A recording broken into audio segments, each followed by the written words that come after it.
हर culture में हर जगह भूत प्रेत की कहानियां होती हैं, है ना। लेकिन कुछ कहानियां सिर्फ डराने के लिए नहीं होती, वो कुछ कहती हैं। आज हम अनकहे किस्से की दुनिया में गहरे उतरेंगे, जहां हर डरावना रास्ता और हर भटकती आत्मा असल में एक दबी हुई सच्चाई की गवाही देती है। तो सवाल यह है कि आखिर क्यों खींचती है हमें ये कहानियां अपनी ओर। चलिए आज इसी की चीरफाड़ करते हैं। देखिए, हर अच्छी भूतिया कहानी की शुरुआत किसी राक्षस या शैतान से नहीं होती, बल्कि एक बहुत ही मामूली सी चेतावनी से होती है। बेटा, रात में पुराना पीपल वाला रास्ता कभी मत लेना। रामस्वरूप बाबा जैसे किसी गांव के बुजुर्ग की बस यही एक सलाह हमारी पहली कहानी की नींव रखती है। और बस यहीं से कहानी का असली संघर्ष शुरू होता है। राजनपुर गांव का एक ऐसा रास्ता जिस पर जाने की मनाही है, एक ऐसी जगह है जिसके बारे में गांव वाले कसम खाकर कहते हैं कि वो भुताहा है, और एक ऐसा नियम जिसे सूरज ढलने के बाद तो बिल्कुल भी नहीं तोड़ना चाहिए। पर चेतावनियां तो होती ही नजरअंदाज किए जाने के लिए, है ना। शहर से आया एक नौजवान है अजय। वो इन सब बातों को अंधविश्वास कहकर मजाक उड़ा देता है। उसे लगता है, अरे एक छोटे से रास्ते से भला क्या ही हो जाएगा। तो अजय ठीक वही करता है जिससे उसे मना किया गया था। रात का घना अंधेरा, हाथ में बस एक टॉर्च, और वो सुनसान वर्जित रास्ते पर अकेले ही निकल पड़ता है। शुरू में तो उसे लगा कि शायद पत्तों की सरसराहट होगी, लेकिन फिर धीरे धीरे उसे एहसास होता है कि वो अकेला नहीं है। जंगल की उस खामोशी में कोई और भी है। और फिर कदमों की वो आहट बंद हो जाती है। उसकी जगह एक ऐसी आवाज आने लगती है जो और भी ज्यादा परेशान करने वाली है। किसी के धीरे धीरे सिसकने की आवाज। ऐसा लग रहा था जैसे कोई बहुत गहरे दुख में डूबा हुआ हो।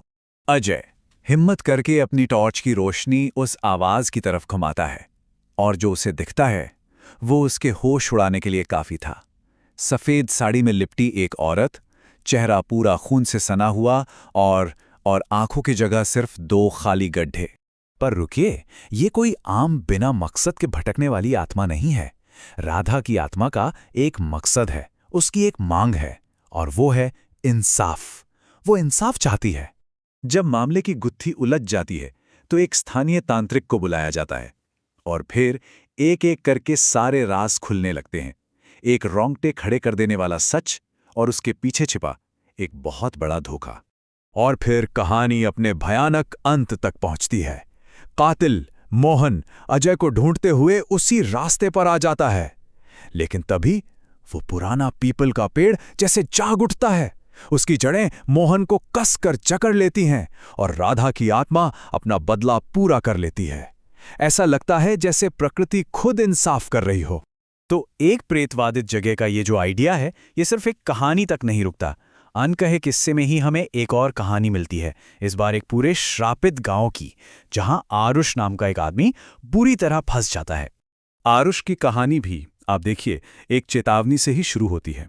उसकी बस उसे एक सुनसान ढाबे पर छोड़कर चली जाती है, और ढाबे का मालिक उससे बड़े अजीब ढंग से कहता है, ये जगह अंधेरा होने के बाद वैसी नहीं रहती जैसी दिखती है।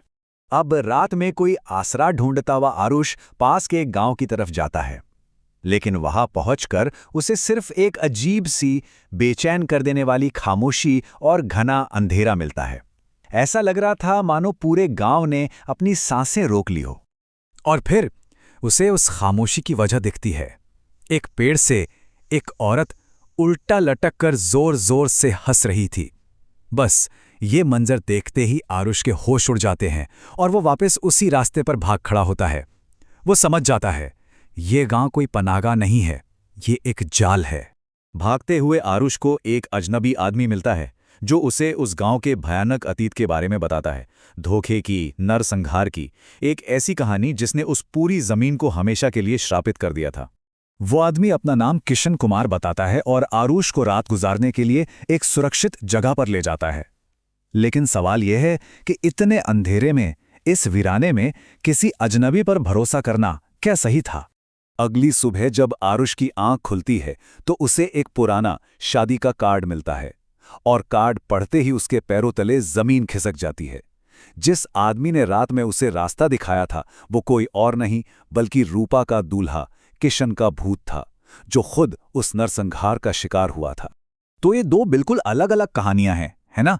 लेकिन अगर आप ध्यान से देखें तो दोनों एक ही मजबूत धागे से बंधी हुई हैं, और वो धागा है इंसाफ की गुहार। आप देखिए, दोनों ही मामलों में ये जो प्रेतवादा है, ये धोखे से पैदा हुई है। एक तरफ एक प्रेमी का धोखा है तो दूसरी तरफ एक मुखिया का।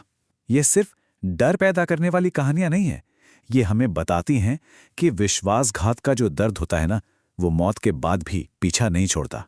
और यहीं आकर इस चैनल का नाम अनकहे किस्से, यानी ऐसी कहानियां जो कहीं नहीं गईं, बिल्कुल परफेक्ट लगता है। ये आत्माएं असल में वो दबा हुआ इतिहास हैं, वो साइलेंस्ड हिस्ट्रीज हैं जिन्हें कभी अपनी कहानी कहने का मौका ही नहीं मिला।